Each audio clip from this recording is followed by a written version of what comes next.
We had our anatomy scan today. Yeah. Confirmed it is a girl. Woo! But I'm on pelvic rest. Well, you too, Addy? So I can work out, but I cannot engage in other activities. I have the perfect position when I have to do a snot suck. Head between the thighs, feet by my feet, arms outstretched wide, but I'm squishing their head and I'm like, sit still. Got it. I saw a TikTok the other day. That was like when you get in a fight, but then you know you get to make up afterwards. And they're like, I'm like, that's never not how I feel.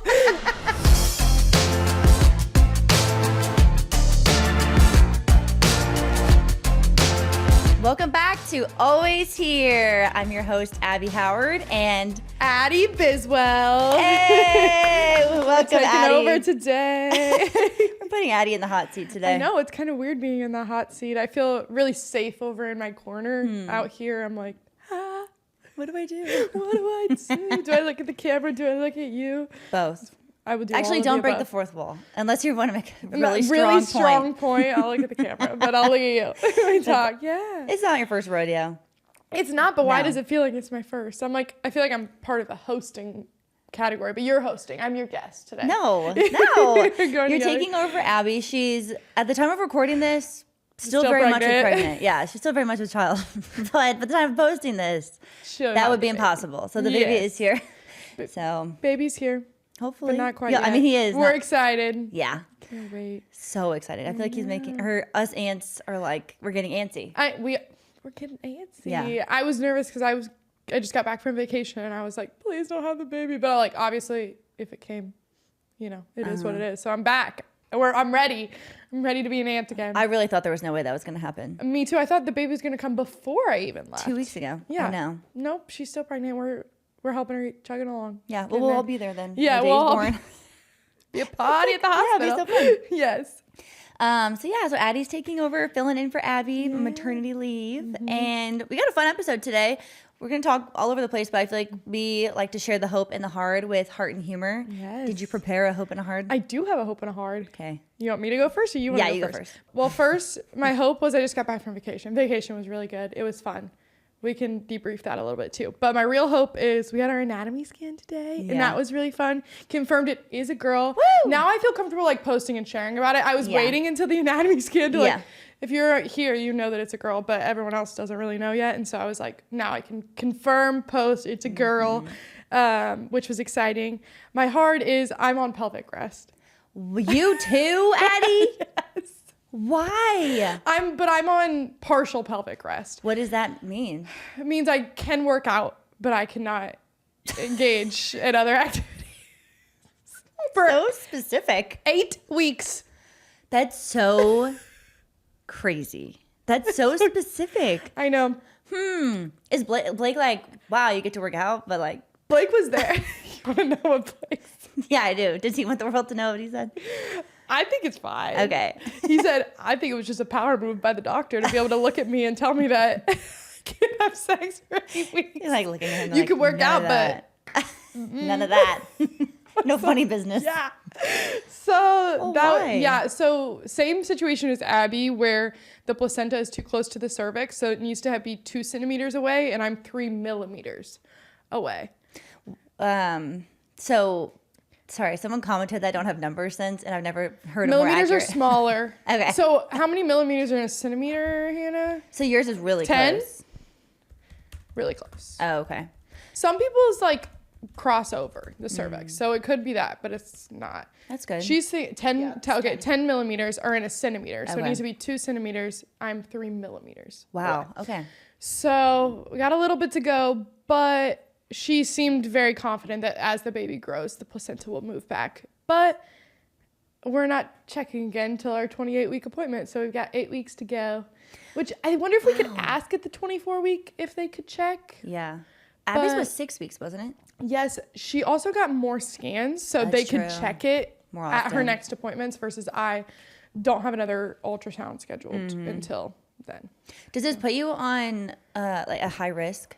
Or no? I don't think so yet. So if the placenta doesn't move, you have to have a C-section. Because it blocks the cervix doesn't open. Yeah, it can't. The Or, yeah, it placenta is doesn't- blocking the cervix. Yeah. Wow, it's so weird. Yeah. So not the best news, but also not like baby is perfectly fine. Yeah, so you're that's motivated totally fine. to rest. Yeah, I'm glad I can still work out. Yeah. But I'm like, are you sure? Like, Yeah.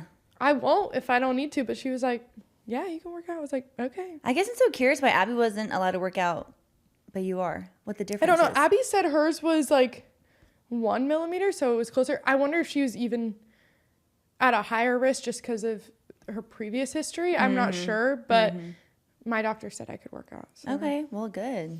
We'll She see knows what you do they burn. say. You're like, I work out I'm really like, hard. I actually like jump a lot. Yeah. You know, something about she said to avoid contractions, contracting, and apparently Yeah, no, that makes sense. intercourse can lead to that. And so she said to not do that. So Okay, we'll trust your doctor. That's our Blake and I's hard. That's hard, and then that's crazy. Yeah, it is. Oh, wow, that's gonna be all in there. I know. I texted Abby and said, "Is this what happened to you?" Because this is what they just told me. That is so crazy. I've never heard of that, and then you guys both have it. Me either. And so I'm glad she did, so that I can talk to her about it. But Yeah, other than that, I had seriously. never heard of it. Oh, I'm sorry, Addy. It's okay. Baby's good. So that's Good. what I was excited about. Baby's moving a lot. Is she bigger or smaller than Brielle at this point? Do you remember? Around the same. I think a little bigger. They didn't give me measurements, but whenever they're doing the ultrasound, you can kind of see it when they're doing it. And she was like a little under 50%. I feel like Brielle was like 30 percentile. So yeah, a little bit bigger. Nice. And vacation was good? Yeah, vacation was good. I mean, it was our first big vacation with a child. Like we've gone home or done different things like that, but it's just a lot of parenting in a new location, but still fun, like getting to experience new things with her and her getting to meet Disney characters and things like that was so fun. Yeah. And my parents were there and my sister and her husband were there and it was just really fun to be with everyone. Your brother didn't go? He had some sort of internship thing that he couldn't come for. Yeah, that makes sense. So, he's in college. That makes sense. He's in college, yeah. So where'd you guys go? They did a Disney cruise. Yes. And where'd you guys come out of and go to? And we come back? came out of Port Canaveral in Florida and then we went, it's called a double dip at Castaway Cay. So Castaway Cay is their private island. And then they have another Disney has another private island called Lookout Point.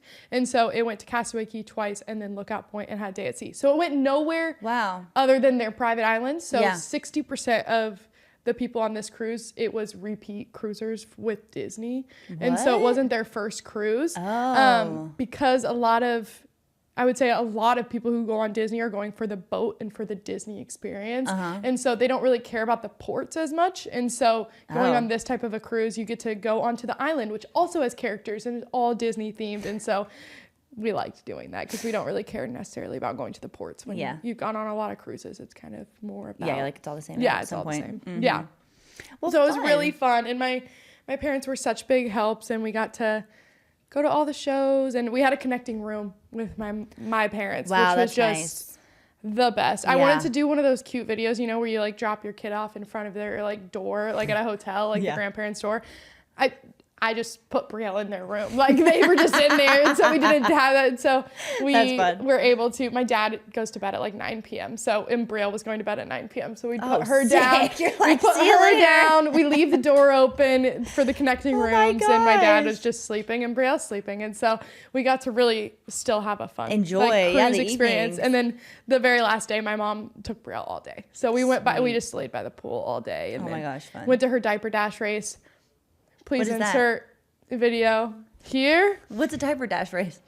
Like a crawling race between crawling the race. I haven't showed you this. You go to like the kids camp area at all? No, she's not big enough for it. We took her to the nursery one night. We had a dinner at one of the specialty dining, and so we had her in the nursery one night for like an hour and a half. This is so funny. So my dad has been looking forward to this since he's booked the cruise and knowing Brielle would be a crawler.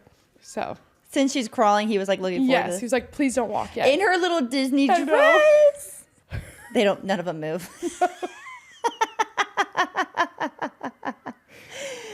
They literally all so terrified. All these adults are just screaming at us. There are so many adults sitting, watching, screaming, yelling. She's locked in on you. Did not move a muscle. The whole time? She didn't move an inch. She also fell asleep right before it was right at her nap time. And so she's sleeping in my arms and then I wake her up. I'm like, That's such a fun parenting thing for me that I let her do the diaper dash when it was her nap time. And so we woke her up like a minute before. Bring her down. Yeah, She's we're like, crawl. where am I? Yeah. Everyone's screaming at me. So that was so fun. Oh my gosh, that's cute. That's a good memory. Yes. I love that. How was it? What's your hope and hard? Well, my hope. Okay, we've been potty training our oldest, CJ, and we've had a breakthrough this week. It's been awesome. Good. Yeah. That's exciting. So that's been a huge relief, definitely a hope. That was something that I really pushed off. Like, he started showing signs when I was 9 months pregnant, and I kept being like, oh, buddy, go in your diaper. You know what I mean? I kind of just That's overwhelming. Yeah, I was like, maybe that wasn't the best move, because then it kind of set him back a little bit, but he's done great. And this week has been really fun. I feel like it's clicking. It's been exciting. So that's been a huge win in our house. Caleb finished the shed. Like, officially finished it. Officially? Yeah, I helped him paint the trim over the weekend. We put curtains in, a rug, and we just got the desk delivered last night. So, official workspace coming soon. I want to come over and see it in person. How about I come over and I work with you in your office? Yeah, we got 2 monitors. We got the whole system. Perfect. It honestly is crazy how finishing it and drywalling it and painting it and putting stuff in there, it feels massive.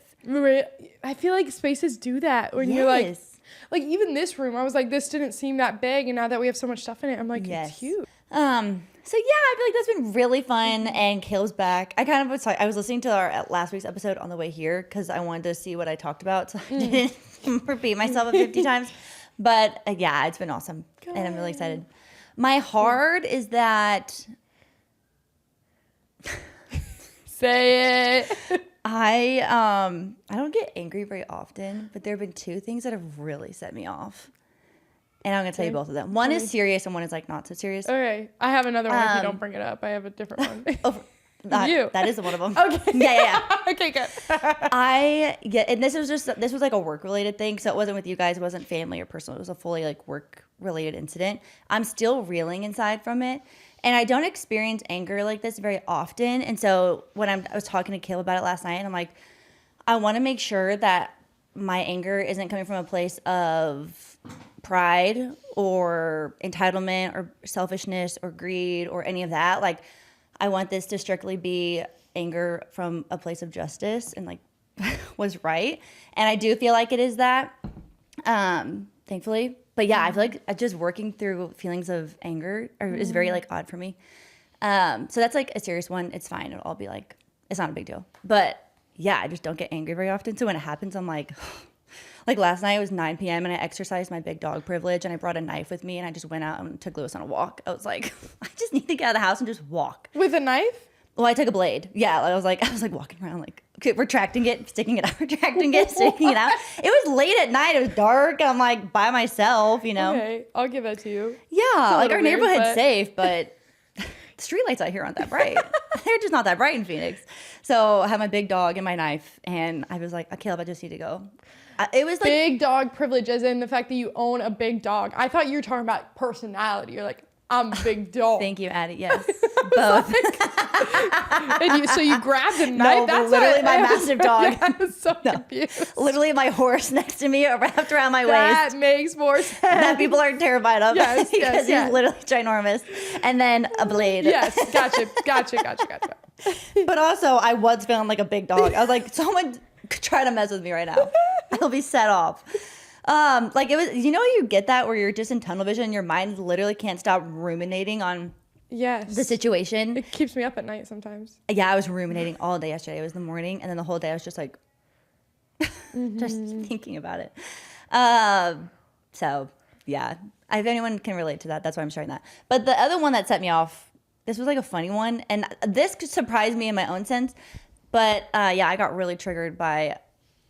Okay, let me just set the scene. We live in Phoenix. Okay, it's very, very hot here in the summer times. You wake up at 6 a.m., it's 93 degrees. Yes. By noon, it's 115. So that's just kind of where we're at in the season. So you have to get your dogs out early in the morning to walk them, or you walk them late at night.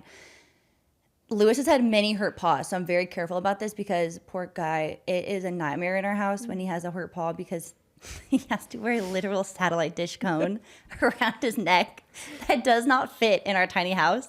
And so I'm not kidding. We have like one little hallway and his massive cone that we have to get special ordered from our vet has like 2 inches on either side. And so it's just shoo, shoo, shoo. He gets stuck on every corner, every piece of furniture, every person. Yeah, Blake dog sat him once when he was so in a bad. cone. I was like, sorry, Blake, you're dog sitting, and he literally is a massive cone.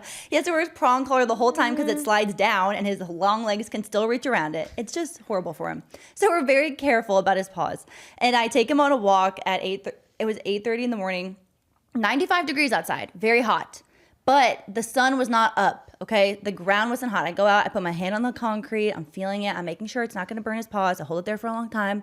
I'm out there barefoot checking it. I'm like, it's perfect. I take Lewis, we start running. As we're running, this lady drives past me with a big old dog hanging out her window.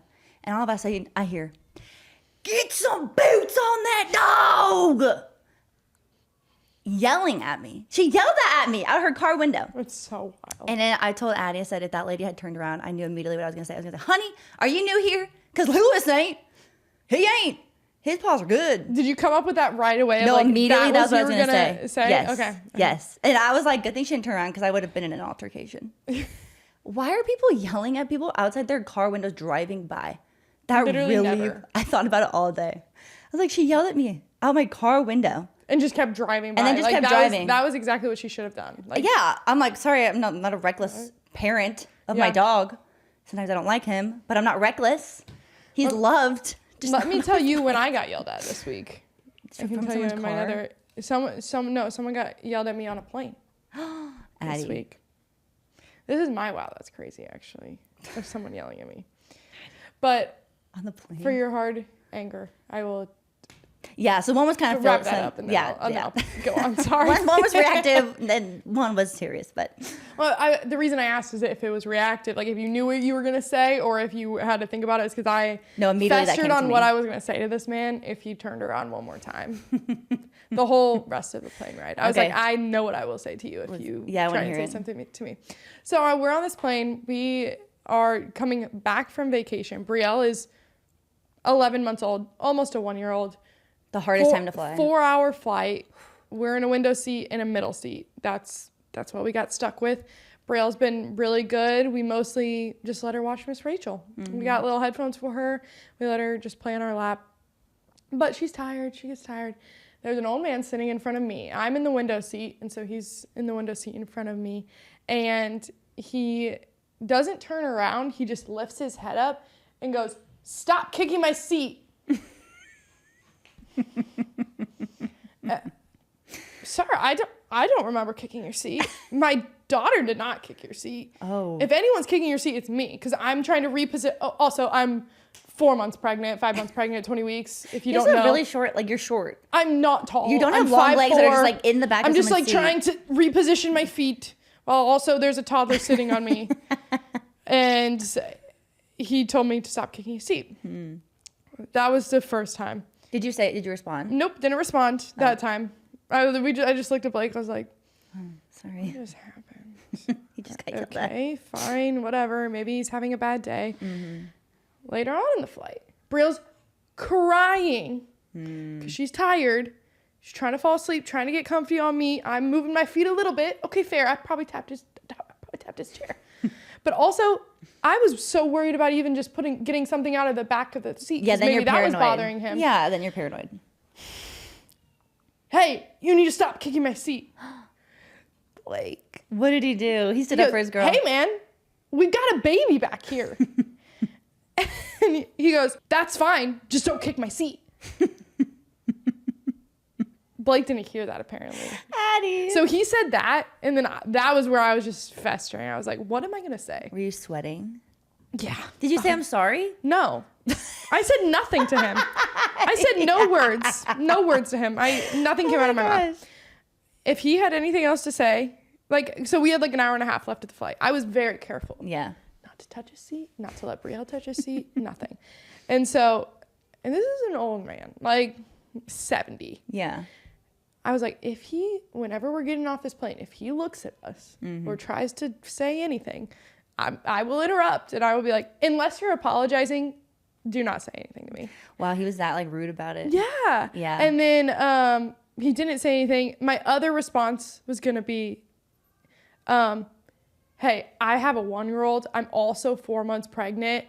Could you just have a little bit of grace for us? That was my other response. I didn't say either of them because he didn't look at us, so I didn't say anything.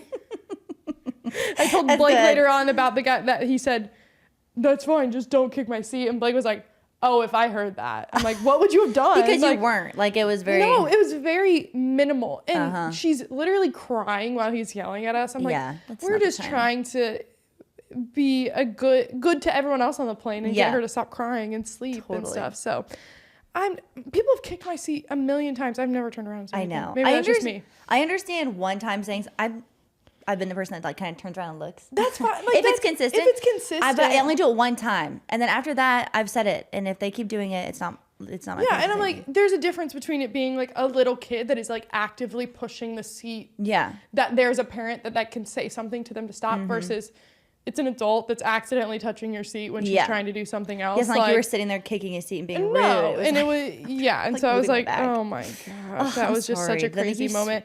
But our flights were so much better than the ones we took a couple months ago. Yeah, good. Well, on the way there, we had an open seat. So Blake and Brielle just sat in the middle seat by herself and watched her show. Cute. And then took a nap. And then she finally let Blake hold her a little bit, which was just so great. She's becoming a daddy's girl. Cute. It's great. That's so good. A little break. I kind of love it. She's been a big mommy's girl for a long time. I know. She's getting an attitude too. So that's definitely. She's almost one. Yeah, it happens. It happens fast. Overnight, you're like, who are you? Oh, that was going to be my hard before today's appointment was. Brielle is having a personality. Yeah. When they start to exercise for the first time their opinions on things, it's really exciting and in some ways really helpful. But then on the flip side, when they don't know how to express their like negative opinions, you know, just learning how to handle that, especially at the start, you're like, whoa, wait a minute. She's in the throwing her head back stage when she's mad about something and she just keeps hitting her head everywhere. Everywhere. Or we need to give her a diaper change and she's just not about it. She doesn't want to lay on her back. It's just oof. But we're good. Yeah. Good. Yeah. So. You become like a little WWE wrestler. Seriously. You're like, let me pin your legs. I can use my legs to pin their arms. I need your help to change your diaper. Literally. Like, goodness gracious. Literally. I have the perfect position when I have to do a snot suck. Head between the thighs, feet by my feet, arms outstretched wide with my legs on top, and I'm squishing their head. And I'm like, sit still. Got it. It's so aggressive. And like, if people saw this, they'd probably be really concerned. But I promise it's for their benefit. For the best. I'm like, just let me get that booger. That's great. Well, thanks for sharing, Addy. Yes. Yeah, we're all angry this week. So we're on edge today. I'm angry. I'm just a little spicy. I really did come back from vacation a little spicy. Thank you to Merit Beauty for sponsoring this portion of today's episode. We're entering into the fall season. Fall is all about getting back into a routine, and that includes finding a beauty routine that actually works for your life. Merit Beauty's thoughtfully edited lineup is designed to help me get a natural polished look in just a few minutes so I can spend less time getting ready and more time out and about enjoying my life, enjoying the fall season. Because when the calendar fills up again, 5 minutes is all you need to put yourself first. Thoughtfully edited lineup of products is the perfect way to describe Merit Beauty. I have not tried one product from them that I have not liked. Their products blend and layer together seamlessly. There's no pilling, no caking. I always start with the Great Skin Serum for a visible, healthy looking glow instantly. I actually use their moisturizer right now, so I put that on. Then I'll put on the Great Skin Serum, and then I'll put on my foundation, and it just gives me this really natural glow under my makeup. It keeps me dewy. Next is the Minimalist. It works double duty as both a foundation and concealer so that you can get quick, buildable coverage. These two together are literally going to be your best skin in just 2 steps. Then you can add a little Flush Balm for a natural flush from within. Fall is the perfect time for a fresh start, so make it your back to me season with Merit. Right now, Merit Beauty is offering our listeners their signature makeup bag, which if you've seen it, it's not just a makeup bag, but it's really an accessory. It's really cute. And you get it free with your first order at meritbeauty.com. That's MERIT beauty.com, meritbeauty.com. Anyway, that was a lot. It was a good chitter chatter. Should we do our Wow That's Crazy? Yeah. Oh my gosh, I forgot we still have Wow That's Crazy. Yes. Wow, that's crazy. Wow, that's crazy. Oh, that's crazy. We're so all over the place with what we want to talk about today because there's so many headlines that we could talk about. And a lot of them I don't necessarily feel like are helpful. Like I don't have anything helpful to add to the conversation about a lot of the headlines. So Addy found this reality TV show that's filmed in my hometown. I actually don't have anything nice to say about this either. I don't know, but it's okay. Well, I'll share. Do you want to give the premise show of it? is called The Double Lives of Suburban Wives, and it just got announced that they were coming out. The trailer for it just came out, I believe. And it is about suburban moms in St. Louis. Mm-hmm. And this one, I don't know about all the other moms, but this mom specifically is about how she also, her double life is that she makes adult content. And it's also sparking curiosity because she also claims to be a Christian. Okay, let's stop normalizing adult content. Let's stop shining light on this industry. No, I'm not going to watch a show. I'm not going to give it attention because what a temptation for the younger kids out there to go and they can make a lot of money making adult content. I'm sorry. I'm like fired up thinking about that lady at the dog and my work. Now I'm really fired up about this OnlyFans thing. I'm already in anger. Shoot. Okay. I need to reel it in. Keep going. Sorry. No, that's kind of the peak of it, of this article that I found about it. Did you read this? I read, 3/4 of it. Okay. My biggest gripe, not my biggest gripe. Tammy's lover Drew recalls the day he posted a photo of his once insecure partner posing in underwear online. He posted it of her? Yeah. Oh, okay, so she was trafficked. Although people couldn't see her face, the image blew up and the next chapter of their life began to unfold. When I met Drew, I was there's so many ads. I was very, very shy. I definitely was very self-conscious about my body. Tammy explains I did not consider myself attractive at all. He's also saying she had no self-confidence. She kept telling me, no, I don't want to wear that because I don't feel like I could pull that off. I said, babe, you're so hot. As Tammy continues exploring the adult content space, there is one thing always in the back of her head, her strong Christian faith, which has her questioning the adult content is appropriate way for her to make a living.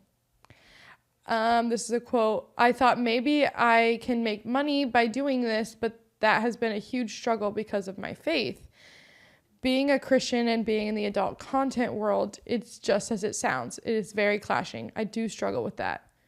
Like, yeah, I'm contributing to somebody's lust. Oh, that's really sad. That actually gives me I have a lot of empathy for her. I don't blame the women at all that are in adult content. I just feel women so strongly have been sold a lie. And I get really fired up at culture when they're like, oh, OnlyFans is amazing for women because they get to have control. There's no point of women selling their bodies for sex where the woman is in control.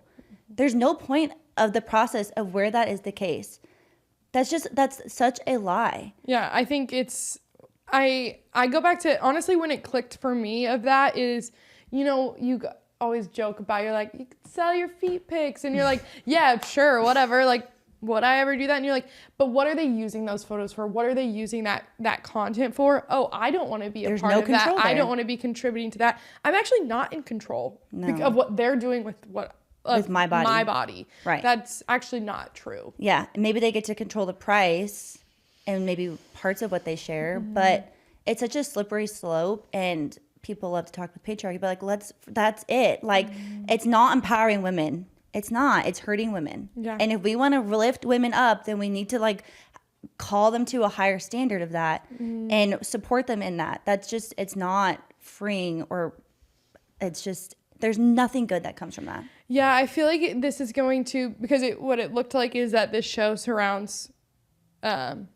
wives and maybe even Christian women who also make adult content. And I feel like we're going to get into the territory, and by we, I mean people who are Christians, the same territory that people felt with Secret Lives of Mormon Wives, of being like, that's not a Mormon. That is not who we are. I don't identify with that. This really upsets me. And I feel like we can dip into that. Well, I'll probably feel the same way of being like, these people are not representing what it truly means to follow Christ and that be something that we live in. I would be interested if the show more talked about her struggle between the two, because I think that would be really honoring. Wow, I'm really struggling with this job, and also what the Bible says about this, because God calls me to live a life of modesty and purity, and this is obviously like causing a lot of struggle, and it's harmful to me.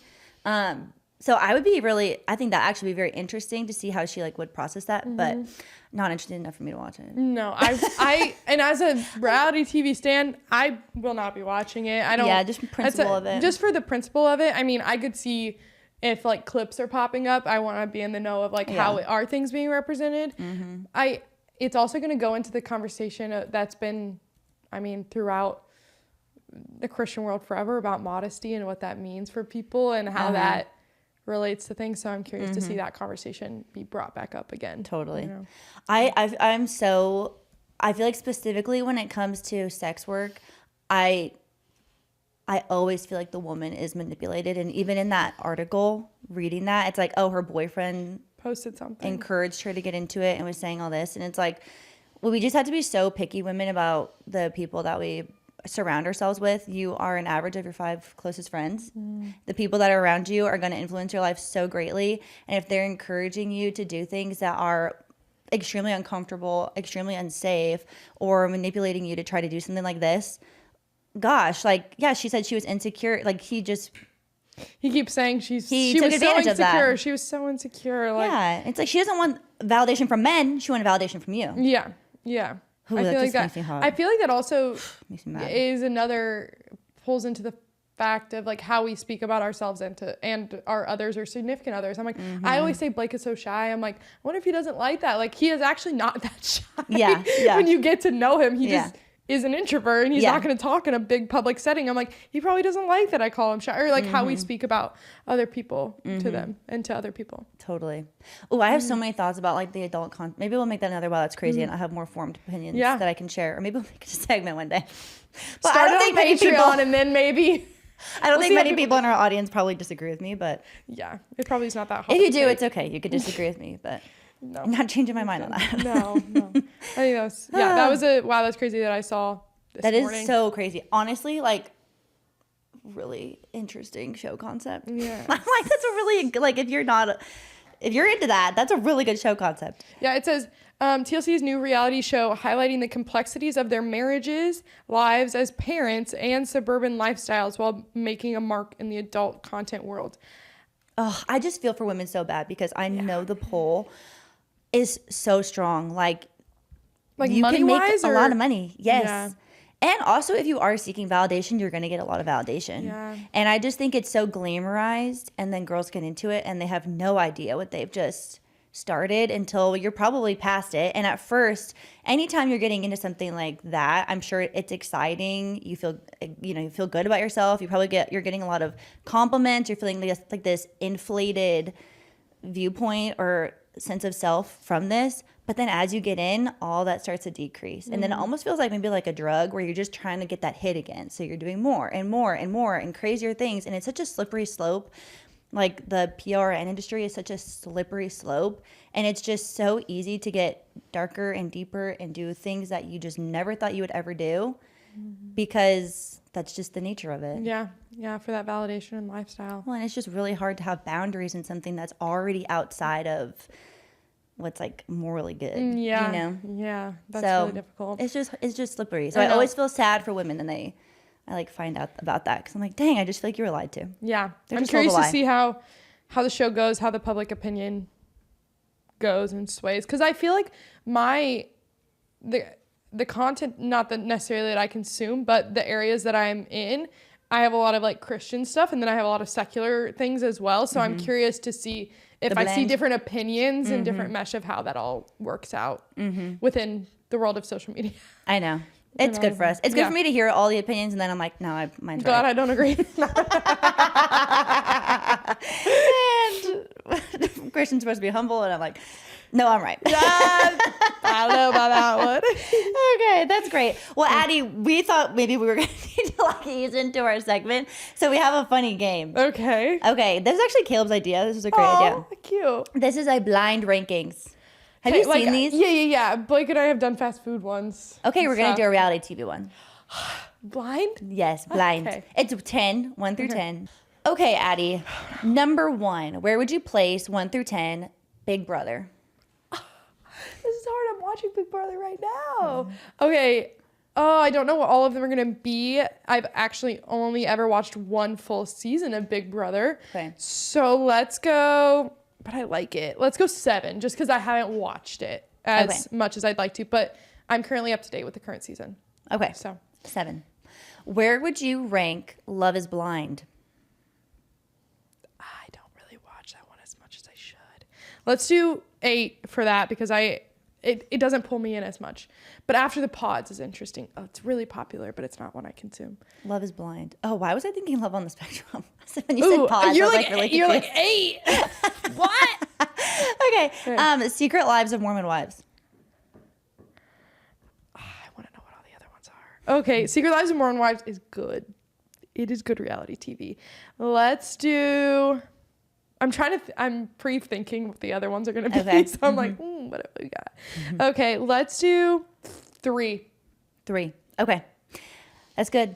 I figured that would be in your top 3. Yeah, I think so. Yeah. Mm-hmm. Okay. Where would you put Survivor? I forgot about... I wasn't even thinking about Survivor. Oh, Survivor's good. Okay. We need the music. It goes do Do, do, do, do, do, do, do, do. Okay, I'm going to do Survivor on 4. Next one, Keeping Up with the Kardashians. 9. I don't watch it, but I do watch clips. So if they pull up, I consume the clip, but I don't turn it on. Perfect. Love Island UK. You got a UK and the US? Okay, UK's got to be 1. UK is 1? UK is 1. Oh, interesting. It is Interesting. the best reality TV. Real Housewives of Orange County. Do you have any... Okay, this is maybe... This No, is maybe it's the too only much. Real Housewives one. Can we switch it? Okay, yeah. Salt Lake City. Okay, Real Real Housewives Housewives of Salt Lake City. 2. Wow. You have your 1, 2, 3 filled. 1, 2, 3, 4. Yeah. I really like Salt Lake City. They're coming out with a new season soon. Then where would you put Love Island USA? It's going to go 5, probably. Amazing Race. I haven't watched it. 10. Below Deck. Oh, Below Deck. That one's good. That's good. That's good. It's okay. That means 6 because I did put Love Island USA at 5. Yeah. 6. So, Below Deck is good. oh, you actually would have switched those. I don't know. I think that actually is a good spot for it because I'm always going to tune into Love Island USA, but Below Deck is a good one whenever like you don't have something to watch. I actually watched a season of that because my older sister forced me to when I was postpartum. Okay. Did you not like it? I didn't like it. I like... Do you like cruises? No. I think it's interesting, like the taking care of cruising. the cruising and The like, boating part. the boating part of it. So I think, Yeah. and then you add the drama, and I'm like, I'm hooked. Yes. Well, here's my thoughts Yes. on cruises, Addy. I haven't been on one since I was a kid. Let's get you on one. No, I just don't imagine myself liking it Why? because I like to vacation like free. You know what I mean? I don't want to be on a schedule or on a time. I don't want to be like taken to a place where I have to go or like confined to my choices within a boat. Okay. I want to just go to a city and just wander. Okay, see, I don't want to do that. Yeah. I want I know. them to be like, okay, you could go to trivia at 2:00, or you Right. can lie by the pool. No, I don't want that. I don't Cool. want like games. Okay. Yeah. That's probably best. I feel like you could maybe do like Italy cruise or something where you're going to Right. where you get to see a bunch of different destinations. Yes. But I've also never done like a guided tour where like you go to a lot of different locations Yeah. with different things. Here's my beef with like a European cruise is you have to be back on the boat. Yes. I don't want to be on the boat. You don't wanna I sleep on want to the go to a late dinner and like Oh, wander okay, the yeah. streets. I could see doing it with like a big family Yeah. vacation. Okay. That was fun. That was fun. I liked I it. liked that. Honestly, send me the list. I want to get Blake's rankings. Okay, I will. We will send the list. Well, 'Cause guess now what? instead of Blake's always thinking, it's we're quizzing him. Blake's always thinking of this week. I'll make it really quick. Did you guys know where like how Gatorade was made? Like where it was made? No. Gatorade's made in Florida, and it's from the Florida Gators. Their Oh, that's staff kinda fun. made the drink, and then it's called Gatorade. Wow. Yeah, I hope they made a bunch of money off of that. I'm sure they did. Wow. I That's learned interesting. that at the airport. The Florida I looked at Gators. Blake and said, "Are you making that up? Like, are you just trying to prank me?" He goes, "No, it's real." So Wow. that's That's my a little fun tidbit of trivia for this week. Blake's always thinking. I love that. Our segment today is Addy on the hot seat because we don't get to hear a lot. We hear from you a lot, but we don't get to hear a lot about you. And so we want to know more about Miss Addy and just what's going on in your life. So we have some questions submitted from the audience. And there are a lot of like get to know you questions 'Kay. and like I won't life look update at them questions. so that I won't prep. Okay. I just speak from the heart.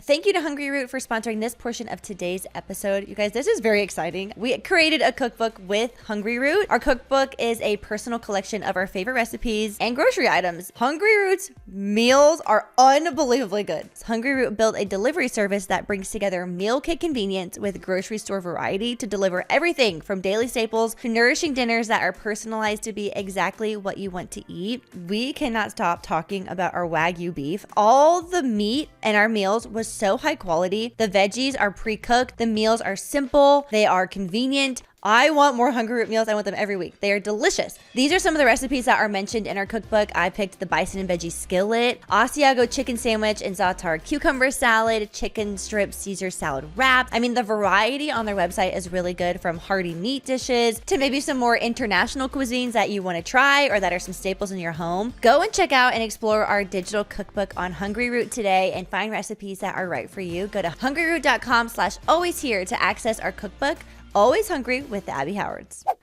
Madison Tro wants to know, do you have any siblings? I do. I have 2 older sisters and a little brother. They're 28, 27, no, 29, 27, and I'm 25. Amy, are you 29? Sorry about that if I got that wrong. She's either 28 or 29. And then my brother is 20. So my mom had us all 18 months apart, and then she had to they told her she needed to have a break after me because she had 3 C-sections. Then so she waited 5 years, and then she got my brother. Oh, yeah, that's sweet. So we're all over the map. My sister's in Texas. I'm here in Arizona. My brother's in Tulsa going to school in Oklahoma. And then my other sister is in Missouri. Do you feel like you guys follow the birth order of personalities? You're a third. I don't really feel like that. No, I feel like everyone feels like I'm the oldest. The oldest. Because of my personality. Sorry, Amy. Because even technically, there's a 5-year gap. You could have taken the youngest child dynamic. Yeah, I think I have too big of a... Maybe is the youngest child a big personality thing? Because I Normally feel like I have they're the biggest personality. Woo! That is me. Out of my family, that is me. I'm the craziest one. Okay. So out there, of my you family, fall I into would it. say. And then, like, my younger brother does fall into the youngest child category. He's 5 years younger than me. Yeah, he was the baby of the And he's family. a boy. So he had 3 girls and then a boy. So he's just the baby boy. Sweet, and yeah. he gets spoiled rotten by my As he parents. should. You guys are like, what? We tell all the time. But he's sweet. He's the sweetheart of the family. Oh, But, that's yeah, sweet. we have a sweet family. Okay, what type of dance did you do and how long did you dance for? Ooh, I did competitive dance with like contemporary style. So I did ballet, jazz, hip hop. I quit tap, lyrical, acro, all those things at a studio. And I started kind of late. I started in the 3rd grade, which most people who do it competitively start way younger. Yeah, earlier. And then I competed all the way up until I went to college, and then I did the dance team my freshman year of college at Missouri State. And I also was on the dance team in high school for my school. And yeah, after my freshman year at college, it just didn't feel like it was the right use of my time. I loved the dancing aspect, but the social aspect, it just didn't feel like it was right for me. Yeah. And so I stopped after my freshman year, and I didn't do a sorority or anything. I just really got plugged in with our church's college ministry and did that. That's cool. I did you know that I competitive danced until I was 9? You would never That's so young know to do it. You would never and know. then stop. Yeah. Yeah. I did it from like 3 to 9. What dance studio? Jerry Stretz professional. The one that Matt danced at. No, I never heard of them. We probably competed against you at some point. Yeah, though. probably. But yeah, in Missouri. You would never know. Never know that I ever danced so now. Fun. Yeah, we did a lot. I did solos up until I don't know when I stopped. Probably maybe freshman year of high school because I just didn't love the competitive aspect of competing against my friends. On the team. And so I stopped doing because I was like, this isn't necessarily fun for me. And then I just did a duet with my best friend Abby, and we did duets all growing up. And then we just had a bunch of group dances we did. Your best friend's name is Abby? Yeah, my best friend's name is Abby, spelled A-B-B-I. So it's so my. funny talking about it because I'm like, when we're talking to my friends, we're talking about I'm like, my Abby. And I'm talking about her, or I'm like, Abby Howard or Abigail. It's the same way. I have a best friend named Rachel, and so does my sister has a best friend named Rachel, and so I'm like, my Rachel, her Rachel. You have to make it possessive. Yes. Oh my gosh. Okay, let me go to some those are good warm-up ones. Okay. Yeah, those are good ones. How does Blake feel about you being on social media? Ooh, that's a great question. I feel like it's different now than obviously before. I wouldn't necessarily say I'm very heavily into the social media. Like, I have followers, but I don't really post a ton. He would encourage it if I wanted to step into it. I think especially now he works in social media, and obviously his sister works in social media, and so he sees what it can be and how that can work. It's just not something that I like want to take the time to do right now. Yeah. He's a little more private, so I feel like there are things that I maybe need to bite my tongue a little bit more on things that I say, which I have never said anything he's been uncomfortable with, but maybe more so than I personally am. But he's supportive of everything. Sometimes he's like, why don't you post? Why don't you do things? I'm like, I do social media all day, and then I don't want to do it when I get off work literally. too. Yeah, literally. Like, nah, I don't want to do breather. that. Yeah. Literally. I'm trying to make a post from the cruise, and I just can't bring myself to do a dump. I literally just have to throw the pictures in there, and I can't do it. Yeah, but then you do have to think about it. You're like, what's the order of the pictures? How many is too many? Yeah, how many is too many is the hardest. Oh, our job is so hard. What am I going to put on my story versus what I'm going to post? Oh my gosh. Is there something that you're doing differently this pregnancy compared to your last? Did you do burn with Brielle? I did. I did burn longer this time. Like, I didn't do it my first 10 weeks with Brielle. I didn't start till 10 weeks with Brielle. Yeah. And I've been working out the whole time, and I've been able to. I actually feel like the only thing I'm doing differently is not caring as much. That sounds weird, but it's like I'm just living my life, and I know I think I just know more, so I don't have to think about every decision I'm making as much as I did before. I'm not checking the apps, not on purpose. I just haven't, which I was like so diligent about doing. Oh, one thing I'm not doing and I feel guilty about is I am not doing like a pregnancy book and like writing stuff in it, like to document your pregnancy. Oh my gosh, I've never even I took pictures every single week with Brielle. I haven't even taken one. That's sweet. And so I haven't even finished that book from my first pregnancy and it was really sweet. My mom got me a book, Blake got me a book, and Blake's grandma got me a book last time. So I had so many, and I ended up just writing in the one Blake got me because I feel like while all of them were so sweet, I feel like Blake knows me best, that it's so small and just like one line answers to know that like I'm not a writer. I'm not this super emotional person that's gonna like write for days. And so I used his, which is sweet to look back at, but I'm like, oh, I'm probably not gonna have one for this pregnancy. Yeah. So you could do a pregnancy page. Maybe I get one page.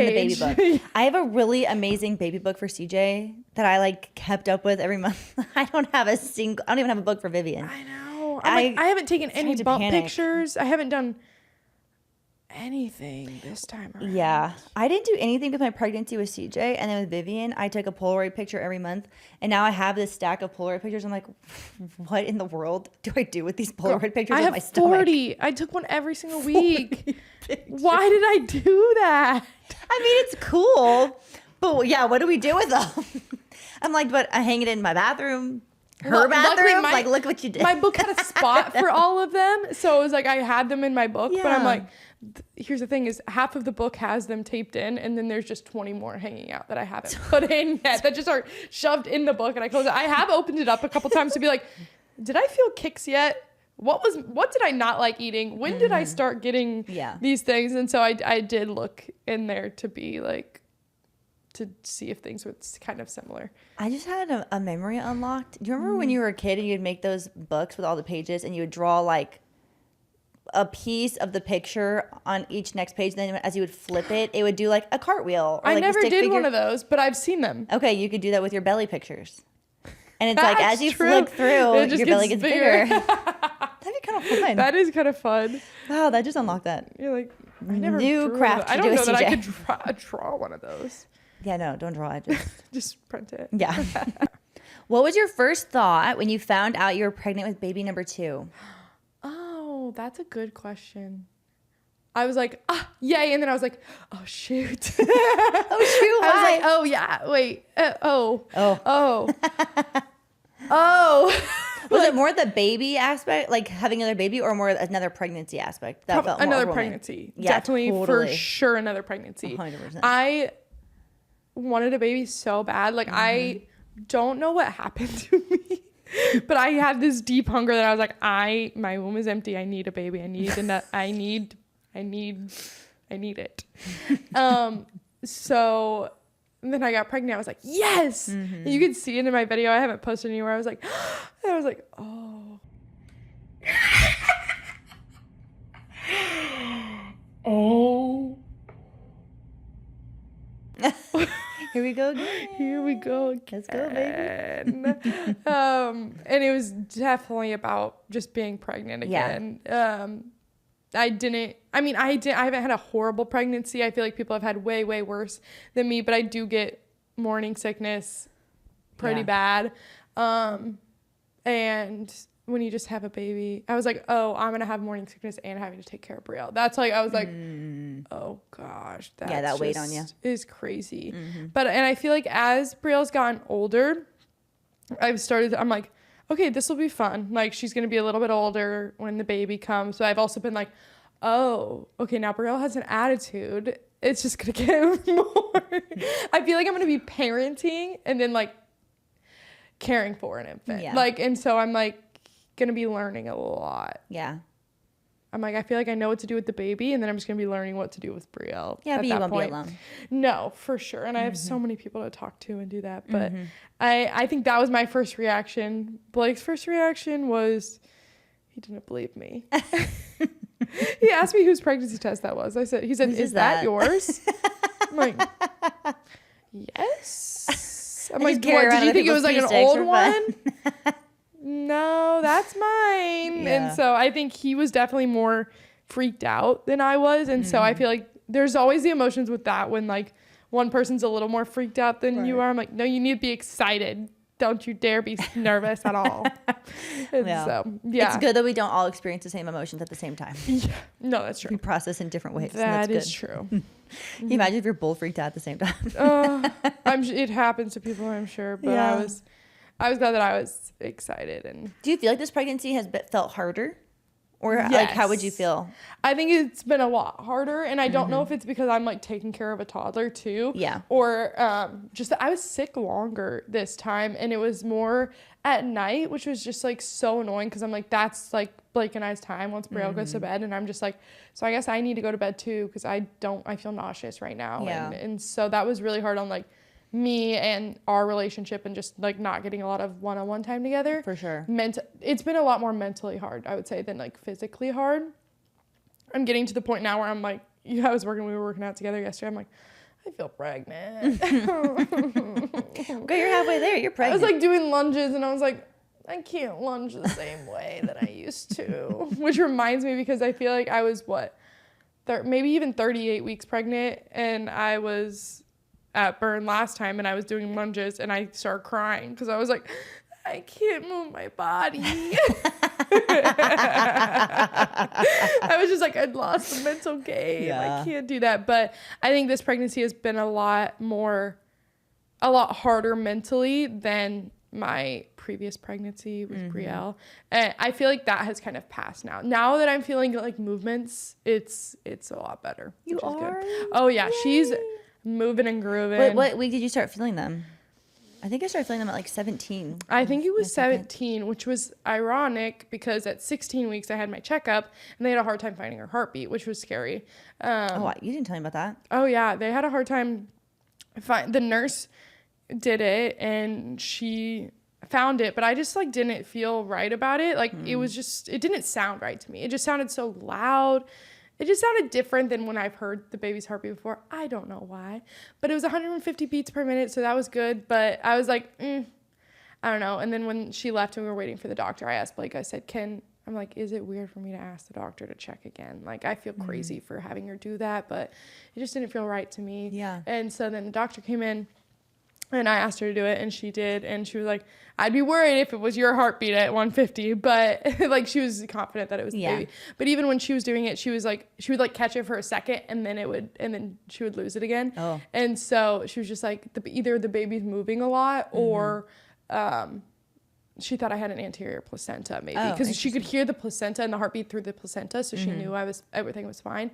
And she got to a point where we heard it for a little bit, so I was okay. I felt better about it, but that was like scary. That was the first time I've ever experienced that. And then the next week I started feeling kicks. I was like, I don't think I have an anterior placenta. I have a baby that moves a ton, because even during the ultrasound today, she was like, she just keeps moving around. I was like, I know, I can feel it. I love that. I'm like, keep moving, good, get your exercise. Yeah, I know. I'm like, I like it. I feel that you're there, which is good. So that's really sweet. Sorry, guys, I'm taking a drink of my instant hydration. Thank you, Instant Hydration, for sponsoring this portion of today's episode. Whether you're working out, spending time outdoors, traveling, or just trying to feel your best, hydration matters. I immediately know when I'm not hydrated. And did you know that hydration affects almost everything? Energy, focus, workouts, and even how you feel throughout the day. Instant Hydration is a premium electrolyte drink mix designed to support hydration, energy, recovery, focus, and overall performance without sugar or unnecessary additives. The flavor of these instant hydration packets is really delicious. I'm currently drinking and obsessed with the strawberry lemon flavor. It is the perfect amount of sweet. Instant Hydration uses authentic French gray sea salt imported from France. So it's naturally harvested and rich in naturally occurring trace minerals, but it doesn't taste overly salty. For a better way to stay hydrated, check out Instant Hydration and go to instanthydration.com/alwayshere. Use my promo code alwayshere for over 40% off your first subscription order. It's Instant Hydration's best offer available. That's instanthydration.com/alwayshere, promo code alwayshere. What is the best unexpected joy of being a mom? This one's fun. When they learn how to hug. Oh my gosh, yes. Like, she just can grab me and hug me now, which is just been so sweet. And like pulls me in close, like can get that grip and wants that. And like if I'm playing with her, and then she'll pull me in and close. She's been like hugging her toys too, and just like hugs from a baby are just so sweet. Oh my gosh. So I think that was unexpected. When the first time she like wrapped her arms around me, I was like, and she's like holding on, I'm like crying. Oh my gosh, this is so sweet. We would, before she would do it intentionally, before she would go to bed, we would make her hug Blake and I. And so I would put her on Blake, and then he would hold her, and I'd go around behind him, and I'd grab her arms around and pull him around his neck. Yeah. And we're like, this is so sweet. Feeling the baby hug. So, oh man, it really is the best. That's an unexpected. Okay. What does Addy have a degree in?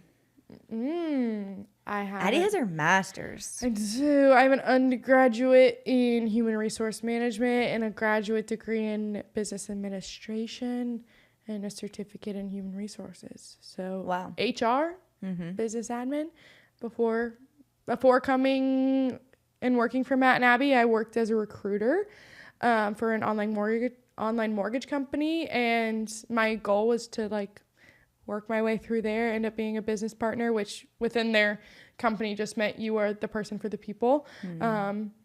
And that's what I wanted to do, is just like help people and be an advocate for them within the team. So I know people get scared of HR, but I wanted to be on the side of it that's helping the people who are going through things rather than the policies and all the things of that nature. I would know all of it, but I wanted to go into HR and be in that side of the world. Yeah, I'm sure you're really good at that job. Do you feel like you're still kind of do that job now with Matt and Abby? Yeah, I definitely do. We don't have an HR department, but if there was one, I am it. And so I feel like I'm a manager of the people that work for our team. So it's sweet. And then I directly report to Matt and Abby. There's so many treads that I want to do with them. I don't, because it doesn't work, but it doesn't work. There was one that I came across today. I almost did it to you because I could say you're my boss too. Oh, I didn't know that. I thought you were my boss. I'm like, here's the problem is I do sometimes act like your guys' boss. I think it's a good symbiotic relationship. It was one that said, go into your boss's office and ask if they would go get margaritas with you right now. I'm like, well, if I wasn't pregnant, I feel like I would go. I would like go into Matt's office and be like, Would you want to go get margaritas right now? I feel like you'd be like, let's go. I'd be like, what? Margaritas midday. I know. I'm like, because it's funny because they are my bosses, but not in like the typical sense of what you would think of for your boss. Or there were ones where you're like bringing around, you get an old picture of your boss and you bring it to them and say, can you sign this for me? And so I'm like, oh, I wanted to do that to them of like old pictures. Can you please sign this for me? I'm like, I need to start You start selling autographs online for some sign money. You start taking this to their house. I'm like, Matt and Abby touched this. It'd be so weird. That's so funny. No, I'm definitely the like type A organized. I like the business side of the world. I love a good spreadsheet. I like being organized. I don't have enough time to have everything organized the way I would like to. But when I can, Hannah and I have been working this spreadsheet for a couple weeks, and I like it. Hannah is creative, so she probably hates it. But Hannah's on our team. Yeah, Hannah's on our team, and she helps me. I say I help people with their, like, I'm the brain of people, and Hannah's the brain of me. So oh, that's sweet. She's great. I love Hannah. So that's a good answer. Jessica Clough, she said in all caps, I've been waiting for this. How do you find the time to work and be a full-time mom? Because you work full-time. I work full-time. I also have my daughter full-time. I have a babysitter on days that we record. And other than that, she's with me. I've taken some pictures and videos of what that looks like. Currently how that works. Brielle takes 1 nap a day. So we've kind of changed everything recently. But a lot of the time it's while she's eating breakfast, I'm sitting there on my computer working while she's eating breakfast. And then once she's done, we sit on the ground and she plays, and there's an end table in our living room, and I put my computer up there and I'm typing on my computer and working while she plays around me. She's really good at playing independently. There are days where she's not, and those are just the harder days. But there are days that she'll just literally play by herself the whole time. And then I'll give her bottle and put her down for a nap. And so it's kind of just working in between it. I feel like there's going to be a time where I don't necessarily love working in front of her as much, but I don't think at this moment in time she understands what's happening. For sure. And so with having a budget and having 2 working parents who both work kind of hybrid. I work in person some days. Some days I work from home. Blake is the same way.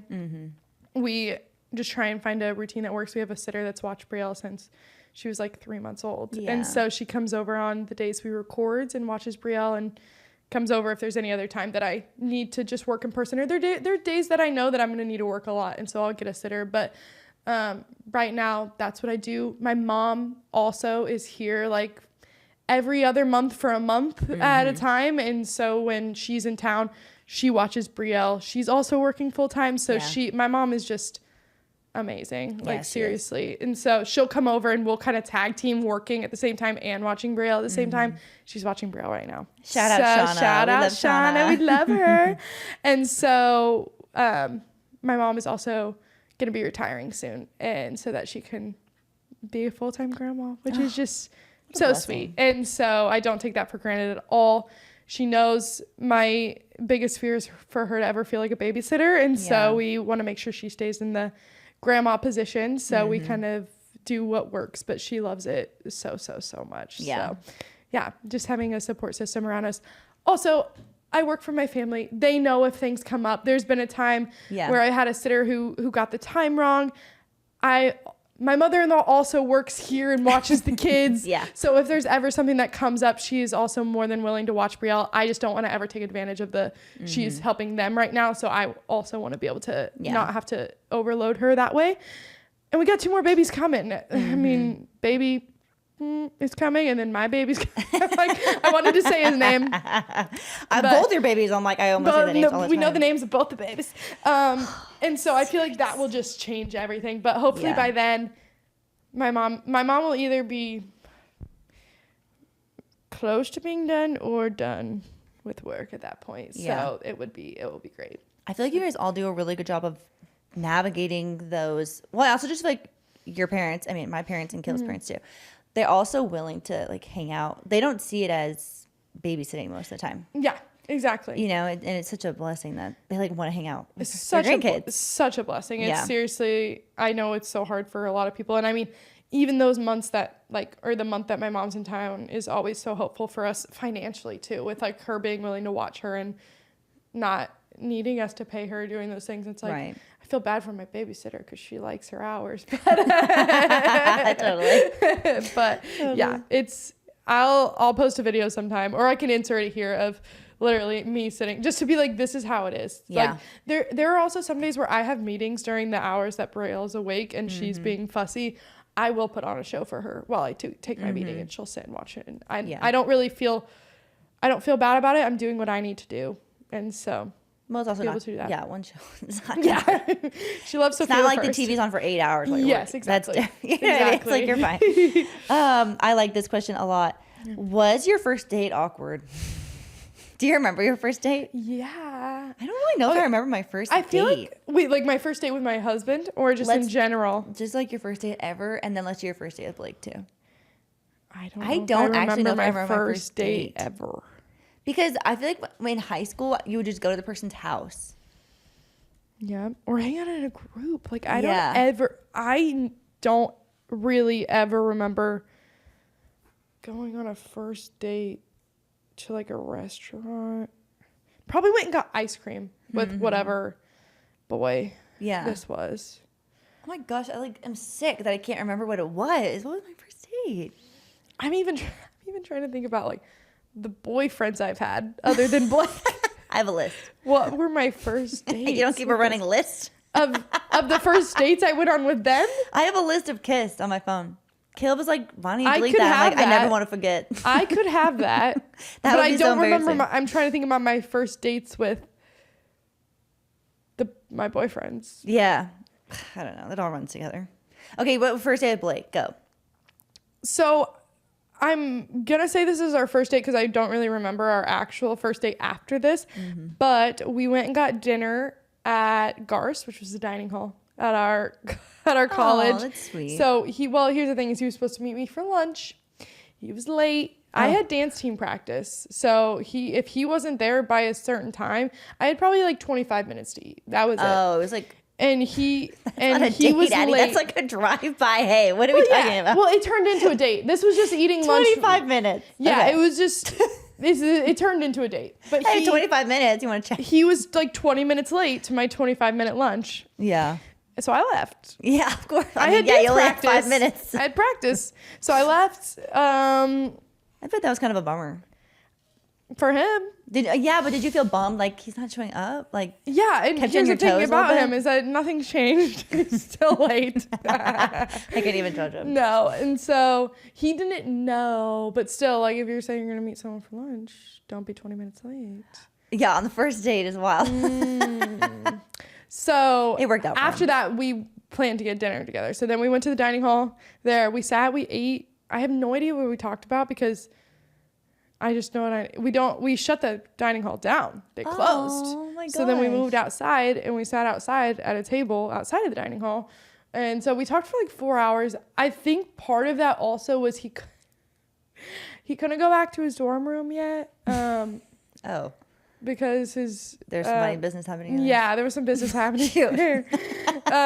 He was told not to come back. Oh, perfect. So we were also still talking for a long time. Well, it benefited you. It did benefit us.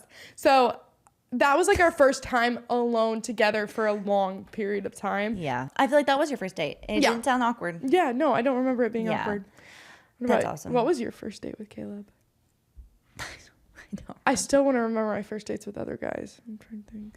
The first time we ever hung out, I went to his house. So I don't really count that as a date. Yeah. I don't remember the first time we went out Yeah. to like a date. I don't remember, unfortunately. Oh, actually, I do remember. We went to oh my gosh, how could I ever forget this story? We went to Chipotle. I had never heard of Chipotle at the time. This was 2013. And they had just opened one. Oh, honestly, it might have been there a long time. I had no idea what this restaurant was. And Caleb had a buy one, get one free burrito. So we used the coupon on our first date to get a buy one, get one free burrito. I thought I was only allowed to get a burrito. I've never at this point in my life eaten a burrito. And so when I tell you this burrito was mostly on my lap and the floor I was so embarrassed because I felt like a child. It was such a mess. It How was did that everywhere. happen? They stuffed those burritos. It was everywhere. I was so embarrassed. Oh my gosh. Then after that, he took me to his house. He grabbed me a sweatshirt that I still have. Yeah, I kept it. And we went to the football game for our high school. Cute. And then after that, we went to Sonic and got ice cream. And it was just like the best day ever. Oh, I was like, I'm obsessed with this guy. that's so cute. Yeah, never going to break up with him. And before I went to college, so that was in October, we started dating. And I remember before I went to college, my sisters and my mom asked, so when are you going to break up with Caleb before you go to college? And I said, I'm never going to break up with Caleb. And here we are. Cute. Yeah. I love that. Yes, that was never on my... That question made me think of my friend group we're going to do a PowerPoint night about just like the history of ourselves. Because the history of ourselves. We all met here like 2 years ago and we're like, Oh, or like a that's year ago. cute. We're all from different parts of the country. Yeah. And so we're like, I have no idea how many boyfriends you've had or Yeah. what you went to college for or Yeah, these just things. give me the basic I'm like, facts. give me the basic. Where are you from? What's your hometown? Yeah, what are your siblings' names? Yeah, exactly. Do you have any Yeah. siblings? Tell me. No, literally. That's actually a good idea. We should make our parents do those for us because I know nothing about my parents. Wait. I've been learning a lot about them lately. I'm like, who That's knew? a good idea. I Make 'em like do a that idea. PowerPoint. Yeah. Okay, I like this one. Aaron M. Fountain said, tell us what you really think of microplastics. It's dying.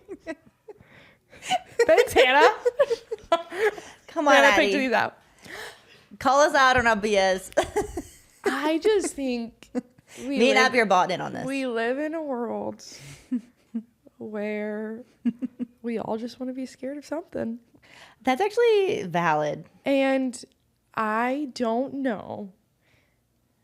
I'm saying, I don't know that this is going to have that much of an effect on my life. Maybe a year or two. I'm willing to give that up to live my life, not thinking about microplastics. I think that's my opinion. Yeah. Well, I love you. The Lord has not given you a spirit of fear. It is not. And also, I don't want to do the research. Okay, see, I'm glad you're admitting that. I don't care to do the research. So I'm just going to live in the world that it doesn't exist. You don't have to do the research. I told you about that documentary. I watched the documentary and I thought it was questionable. At most. Questionable At at best, she said. At best. It got me. Here's...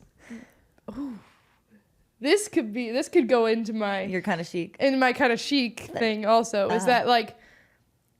If Blake had a strong opinion about it, he could change my mind. Agreeing with your husband's strong opinion is kind of chic. Yeah, kind of chic. I agree. He does the same for me. To let his decisions run my world.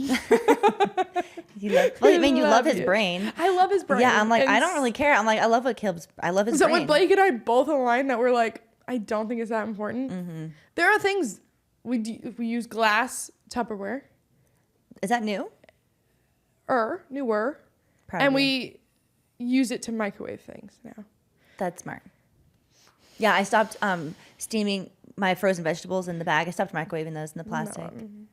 Those are going in the But you could just microwave. throw them in the glass bowls, and then you don't have to worry about it. Then you have to clean that dish. Okay, sorry. I love it. That's No, funny. I really just don't care to live in fear or That's good. or change things about my life. That's just not that I'm afraid of change. It just seems like a lot of work. And I'm not. We're all in. There are areas that I'm sure that like I would change things, but I just don't want to. So that's on all in me. our own time. On my own timeline. And so If it ever comes to that, you'll do. if it comes to that, I will. Yeah. I just haven't had a reason to yet, and maybe that'll affect me down the line. But It's good. when there's a season of like change, like hey, we're gonna hopefully buy a house soon, and we're taking some stuff out of our house and we're getting new stuff. I'm like maybe I'll choose different things, but Yeah. I'm not gonna go through my house right now and change things. Sure, I don't blame you. I love it because I feel like all three of us have such different different opinions and personality types. And I'm like, we're good. I am over here. like one of the least crunchiest people you'll meet. No, it's good. It's Mostly good that 'cause we I have don't all. care. It's good that we have all types. Yeah, Okay. Let me. I want to live my life to the fullest. Do I have it?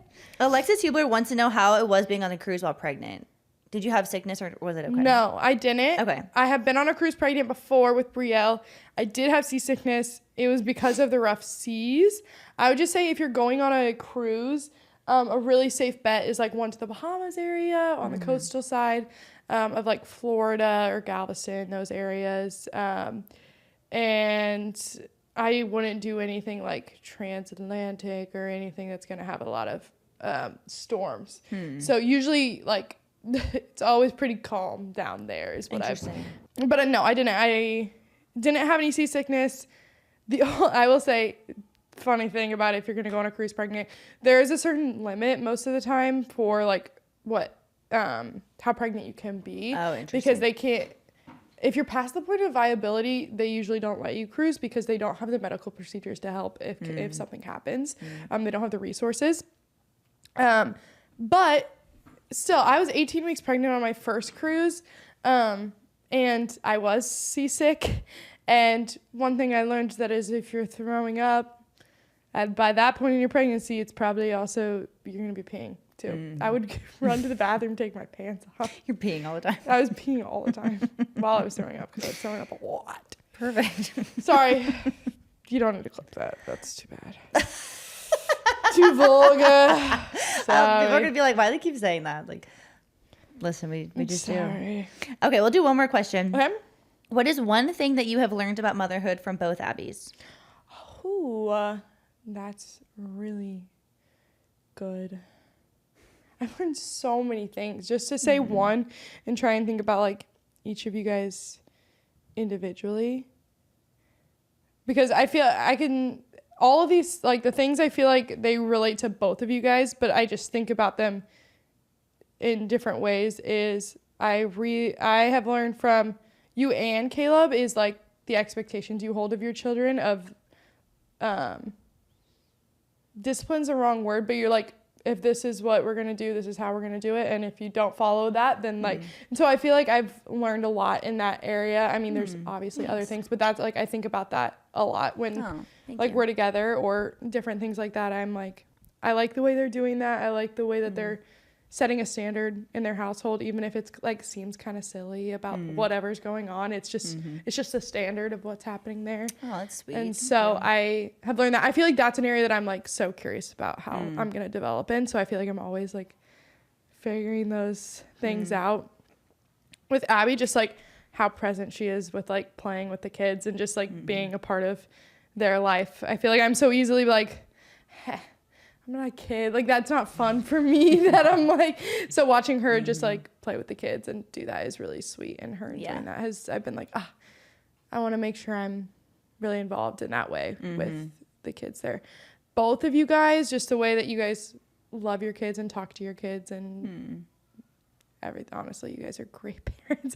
I learn stuff from you guys every single time I'm around you. So I really love being in a season behind you guys so that I have something to look forward to. Like, I feel like if we were all in the same season at the same exact time, I'd be comparing a lot more versus now I get to watch and learn, which I really enjoy. It's been so fun having Vivian be a month behind you because even though I've done it once with CJ, like every kid is so different. And it's been really fun watching you and Blake literally a month ahead and seeing how you are like so involved in the milestones with Brielle. And even like, I feel like I learned a lot about feeding Vivian from watching how you guys are with her at dinner. Cause you're so just so like sweet. Willing to let her try. And I feel like you guys are you're very good about scheduling and like keeping her like regulated, but you're also so just like fun and relaxed with her. And I feel like you guys are willing to try things and just, I don't know, like you take certain things seriously, but the things that you hold loosely, I like really respect. Yeah, and I that's love watching. Really sweet. And so I feel like for me, I'm like, oh, okay, they're working with Brielle on walking and like holding her up. So it's like, oh, I need to start doing that with Brielle or with Vivian. So it's been really fun watching just even a step behind. So I get what you're saying. Like having people a little bit ahead of you is so fun because you just get to watch what they're doing. Yeah, I think that's really sweet. I think I would say the same thing, honestly, for myself as being about how strict I am about certain things, but other things I'm like, with her eating, I'm like, whatever she wants, she'll be okay. Brielle's eating rice. Get her some rice. Get some rice. Brielle's doing it all like good. Oh my gosh. She's like paved the way for us. There is something about me where I said it a little bit earlier too, but it's like, I don't live in a world of fear, which is good, but also there's a healthy amount of fear to different things. I'm like, I should know, like, if I'm going to be open about whatever Brielle eats, where I'm like, she can have whatever she wants, and we'll figure it out. I should also know where the choking thing is in our home. Do you? We have one. Yeah. I think it's go under home the and find sink. it after I'll go find it. We were talking about them the other day, and I was like, I need to find that. I actually, after that conversation, I went and found ours too. Yeah, so I need to find that. So I feel like if I'm gonna have one way, I also need to like be protective on the other areas. But again, with her schedule, like that is something I'm consistent on, just because my rest is important to me. And so I'm like, if it's important to me, it probably is important to Brielle. She probably loves her rest too. Yeah. And so yesterday she slept for I let her. You guys have been telling me, let her sleep, let her sleep. Yeah, you kept waking her up. She slept for 3 hours and 15 minutes, which was just like for her nap. And I was like, I needed to work so bad. And I was like, thank you. Did she sleep at night? Yeah, she slept at So night. good. I know, we're trying to get her back on her schedule, but she's been fine adjusting. That was one thing that really surprised me is we were 3 hours ahead. She went right back to normal. But we also put her to bed at a normal time when we got back. Yeah. I think the travel days make it weird with naps anyway, that it's like you can actually just put them back to bed at a normal time. They're so out of it, So I feel like, when they're little, like the wake windows, I would wake Vivian up, like, okay, she needs to have the 2 hour wake window. But then, as they get older, I'm like, she's in between 4 and a 5 hour wake window. Like she'll figure it out. Let that baby sleep. I know that my mom's watching her tonight because we have Blake's work party. Yeah. And I was like, Mom, she can't. We've talked. You and I are pretty good at letting our babies just sleep or put themselves back to sleep. And I was like, Mom, if she wakes up before 6 a.m., do not get her. Do not get her. She can have some quiet time. She will have quiet time and she'll fall back to sleep. Like I promise she will. If she only sleeps for 15 more minutes and then at 6:15, you can get her. Yeah. It's just if there's not a 6 on the clock, you can. Yeah. Because we're trying to get her back on our time. Yeah. So it was. I'm like, no, I am strict on that. The pep talk to grandma is so real. You're like, do not. Here are the things. You can do whatever you want. Yes. Just not this. But the sleep? The sleep is where I don't mess with. My mom slept in CJ's room when she came and stayed on an air mattress right next to him. And he was waking up at like 5:30 so excited that she was literally next to him. And she would get out. I'm like, do not leave that room until 7 a.m. If you're so gonna my sleep mom in there, is also trapped in there. She's like, I'm like, go back to sleep, CJ. It's like the light is red. Yes. Okay, that's really fun. We've been talking a lot. We're gonna move to Patreon. Have you guys seen the Kinda Chic trend? Yes, I've been enjoying those. A lot. Yeah, they've been good. So we're gonna go do that on Patreon, and we're gonna give our Kind of Chic opinions. Yes, and mine they're might actually be hot spicy, takes. So. I think maybe it's just Addy's hot takes. You maybe might want rebrand it. to tune in. I used to really hate wearing bras. I actually did not buy a single bra from the years of 8th grade to junior year of college. Honey Love has changed the game for bras and undergarments. Honey Love is an independent, female-founded brand with products designed by women who actually wear them, including the founder Betsy. Honey Love is now offering a crossover triple bra bundle. So if you want a full refresh on your top drawer, you can get huge savings by buying 3 at once. They have such good fitting bras. I love that they don't have underwire in the cup. Crossover bra is what I'm talking about.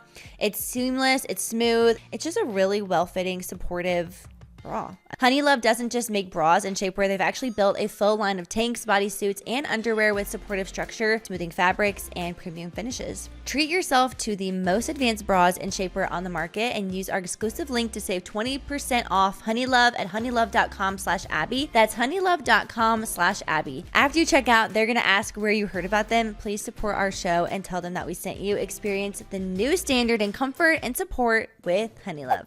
Ask Abby. Hey, Abby and Addy. I love the podcast so much, and my question for you guys is, do you have any tips for staying content with being single in high school? I find myself wishing I had a boyfriend and stuff, and I was wondering if you guys had any tips for me. Thanks so much. Bye. I feel that. I wish this is my advice, is that I wish I would have been more single in high school. From someone who had a boyfriend all throughout high school, multiple boyfriends. Yeah. Was a little boy crazy. Always needed guys' validation, needed to be talking to someone. I wish I was content in singleness. So I don't have any advice. But speaking from someone who's been in that position, I would try to figure it out. Wait, her question was advice for someone that's in a relationship in high school? No, how to be content in singleness in high school. Wow. I think I look back on high school and regret a lot of my other relationships. Yeah. And I'm glad that like I met other people before Caleb and like talked to them and stuff, but I don't think I needed to be so serious with people. Yeah. And yeah, not that I really was with that many people, but I am really grateful that I obviously wouldn't change anything with Caleb. But I look back before that, I'm like, man, why was I felt such a pressure to date in high school when literally you're going to go to college or a trade school or go get a job and you're never going to think about those people ever again. Mm-hmm. Like, it's just a blip in your time, and I feel like it's kind of just more so dating. Like, it's just more fun, and that's like the culture and the vibe in high school. And it's really the first time you get like big crushes and stuff. Mm-hmm. So I understand those feelings, but I think contentment comes from perspective.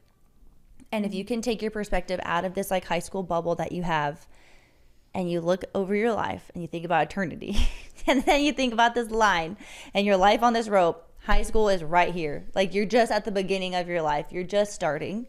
And so you have all this life left to date and to meet people. And you're going to be more mature, and you're going to be better at making decisions, and you're going to be a better judge of character. And so if there's anything right now in high school that you can think about, it's like, it's only going to get better from here. Mm-hmm. So I could be content now being alone. Yeah. And maybe some people hear that and they're like, that's not true, Abby, because I'm in my 30s and like still single. Mm-hmm. But I think in the grand scheme of like maturity and of life, I would say that's probably in general true.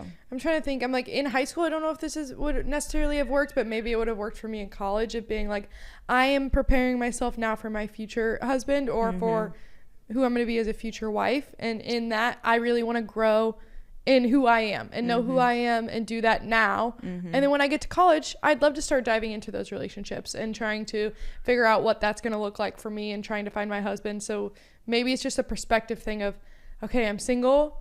I know when I want to maybe start looking for who might be my future husband. But right now, my perspective is to grow in who I am. Yeah. Maybe if I would have had that perspective, maybe it would have helped. I don't really know. Yeah, I think that's really good advice. Yeah, how can I become the best version of myself spiritually, emotionally, intellectually, financially? And obviously that sounds so silly to say to someone who's like in high school, but those are the things that you're going to start working towards as you become an adult. Yeah. And yeah, just have fun with your friends. Yeah, I feel like the only thing that probably would have worked for me would be like, give myself a timeline. I'm like, I will not have a boyfriend for another year.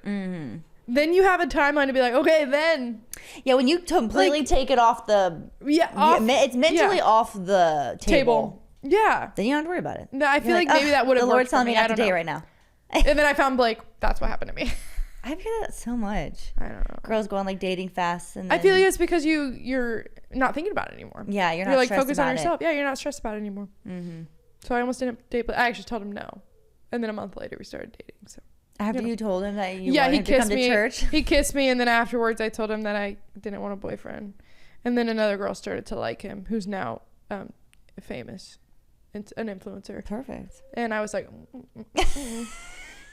And then we started dating. He's like, cool. Any more? Yeah. Hi, Abby and Addy. My name is Ella, and I'm dating my high school sweetheart, who I've known since I was about 3.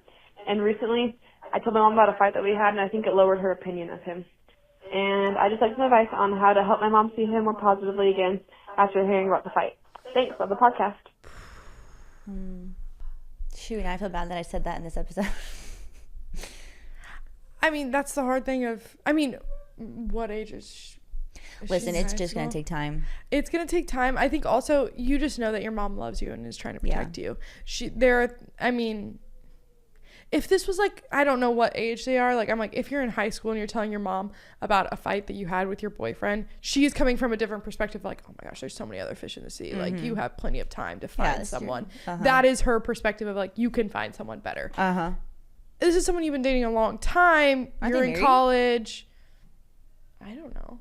She's married to her high school sweetheart? Dating high school sweetheart. So you're not in high school anymore. Oh, okay. Would be my guess.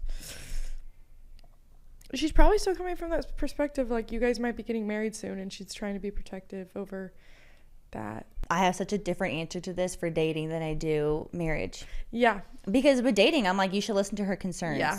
You don't have to follow her advice, but you should listen to her concerns. And take it seriously. and then but you know what's true, hopefully, you know. But also it's good to know, it's good to have our families as benchmarks, and for them to voice concerns, and then you can take it back, be like, that's actually true, or no, that's just like they're just misunderstanding. Yes. And having clarity on that. But you should listen to that, and if she's wrong and that's like not actually his character, and that was just a weak moment of his, and it's something that you can overlook and you want to forgive, and it's not a repeatable thing, then just give it time with your mom. And he's got to earn back his trust, and I think that's a good thing. Yeah. I think that's something you can, like, I mean, he should be aware of too. That, like, hey, you confided in your mom about this situation, and she's not taking it well. And so I think that, I mean, depending on what the situation looks like, does that mean a conversation? I don't know. Yeah. Like, it might be to be like, I know I hurt your daughter, and that was not my intention, and I'm going to do everything I can to get your trust back. That will go a long way. That will go with so her. far.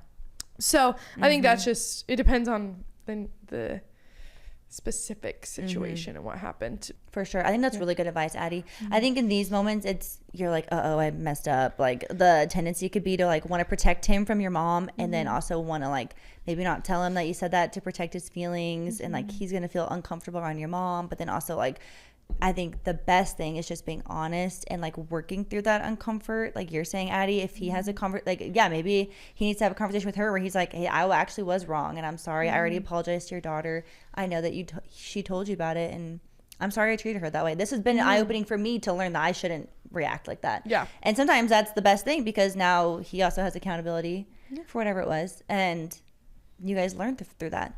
Yeah. So it's good. That's really good advice, Addy. Hi. This is Gabrielle.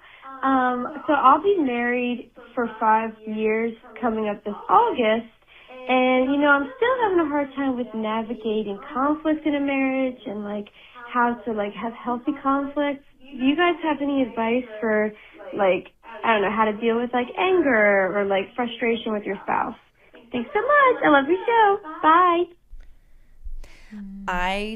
When I'm feeling really angry, I don't do anything. I don't make any decisions.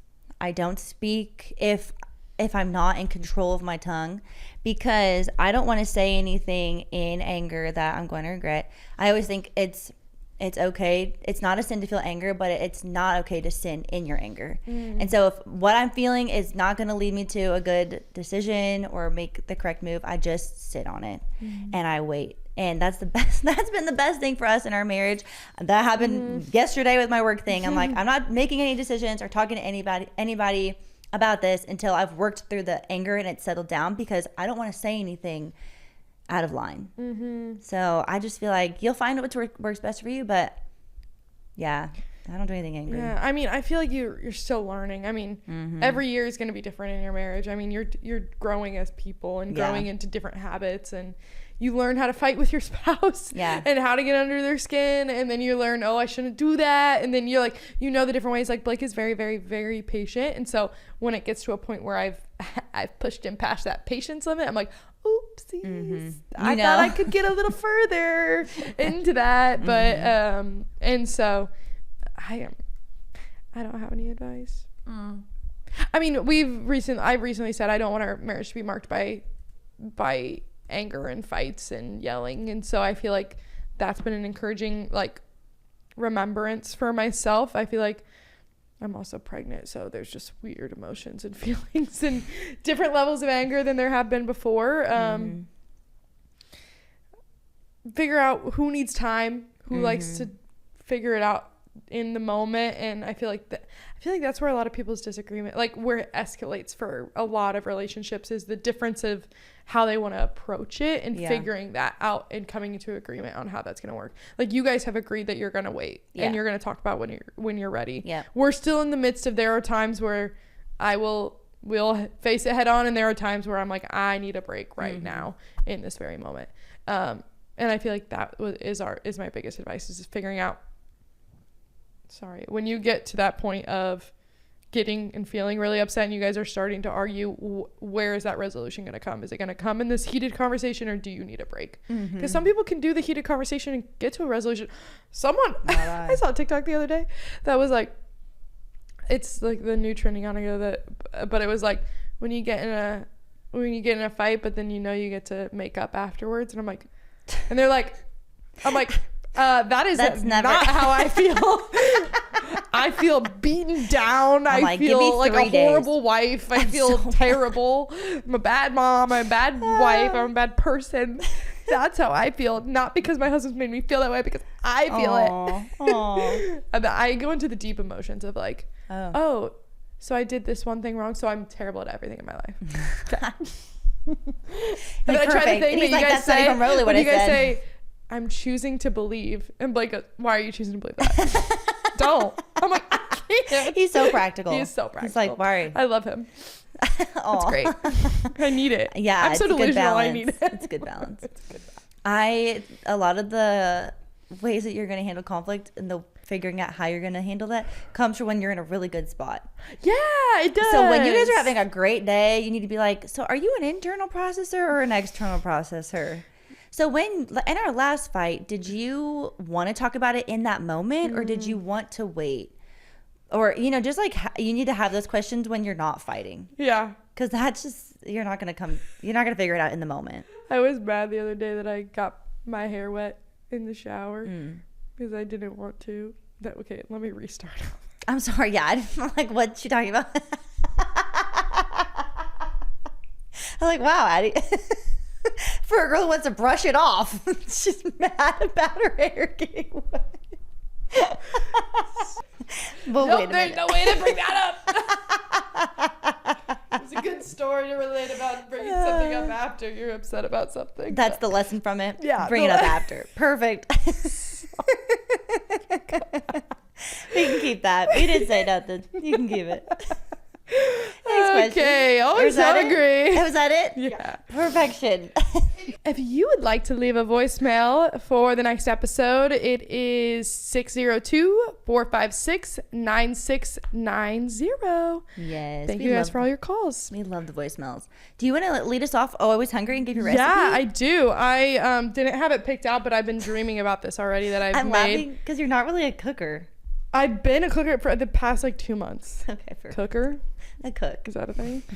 The minute I said it, I was like, they're going to come for me. I've been, I asked Blake the other day, I was like, how long have I been making meals consistently? And he's like, probably 2 months. I'm like, yes, this is great.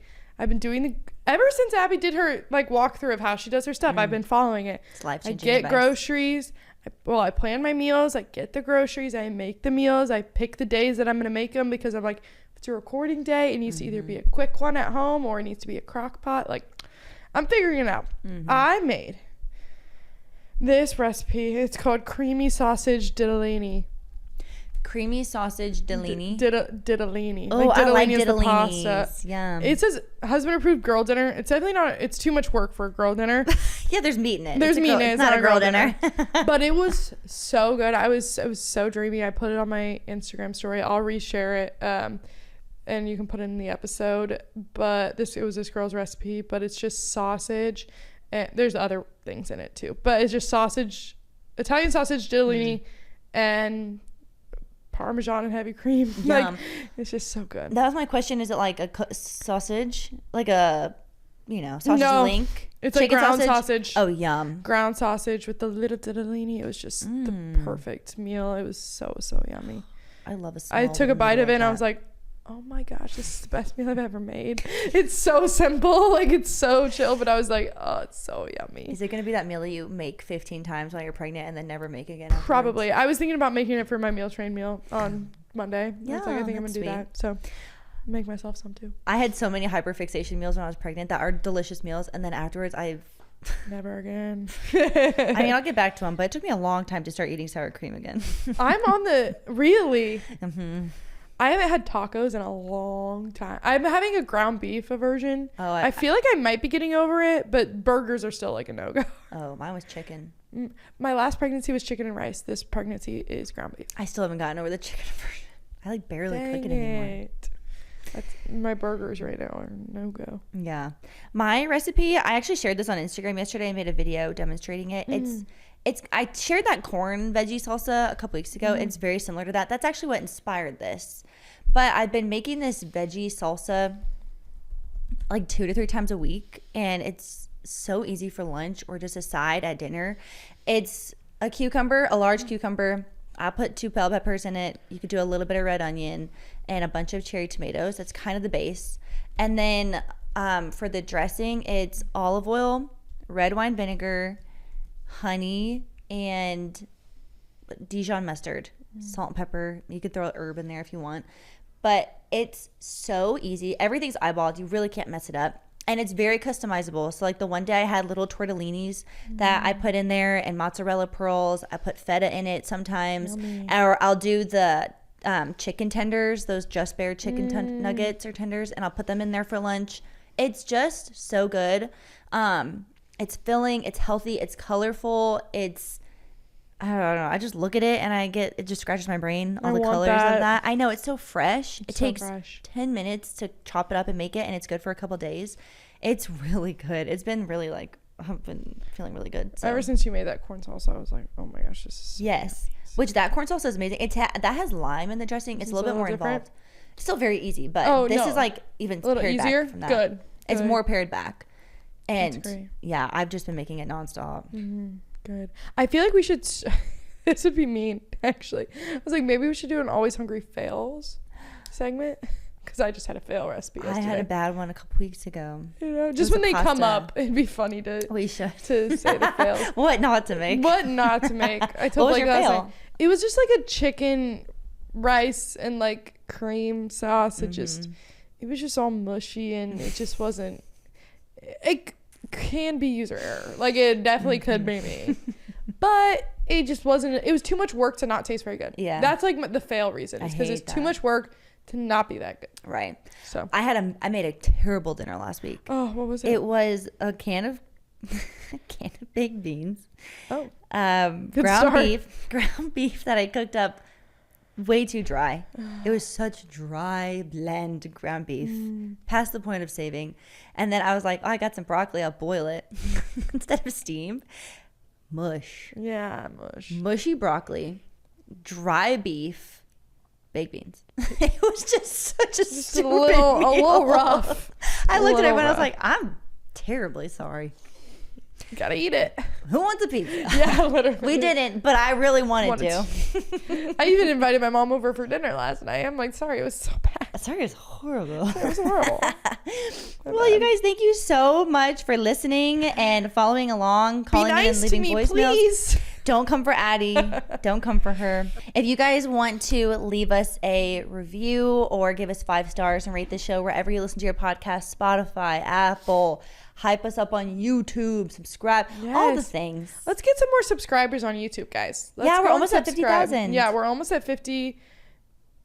I had a competition with my husband about his YouTube channel. They're beating us, so we gotta step it up. We gotta step it up. So yeah, please subscribe on YouTube. Even if you don't listen there, just go and subscribe. Yeah. Bump our numbers.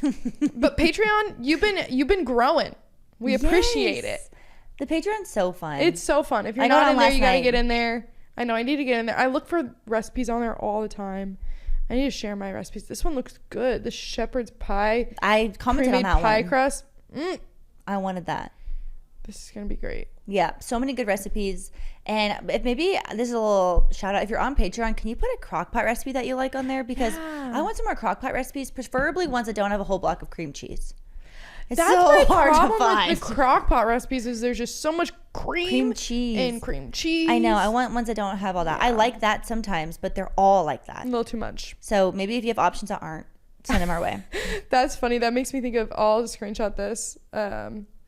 Is on my Instagram. I save recipes, and all of them are pasta recipes.